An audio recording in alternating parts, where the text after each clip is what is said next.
7. Have we lost our manners? Have we lost our manners?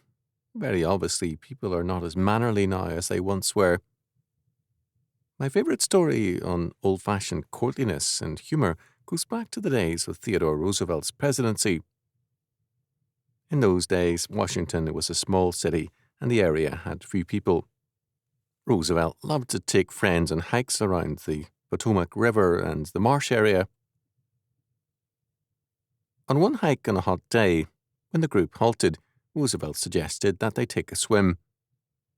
All the men stripped and dove into the river, swimming in the nude.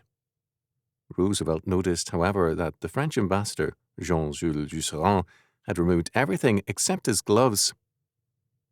"Mr. Ambassador," asked the nude Roosevelt, "have you not forgotten your gloves?"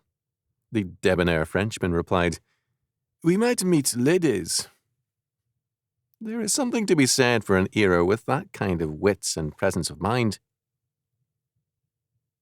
Manners can become absurd and can be overly stressed, but they do serve to keep people from manifesting their uglier feelings and dispositions, and civilization needs that restraint.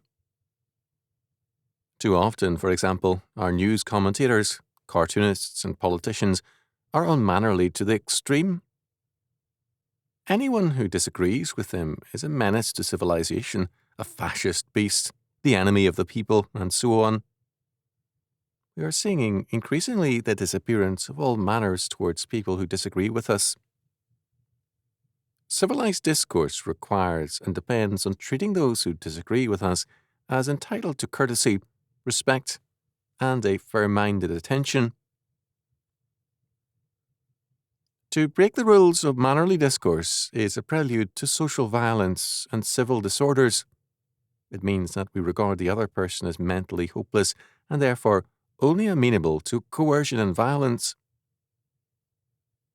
Manners are important because they presuppose that the best way to change the other person is to show respect, concern, and courtesy towards him. We cannot convert someone by first spitting in his face. When we deny that people can be changed, reached, or approached by means of good manners, we are also saying that freedom is a useless thing and that coercion and violence alone will persuade people. Respect and courtesy for those with whom we disagree is a necessary prerequisite for a free society. The intemperance, venom, and sometimes studied insolence of much of our public discourse is a threat to freedom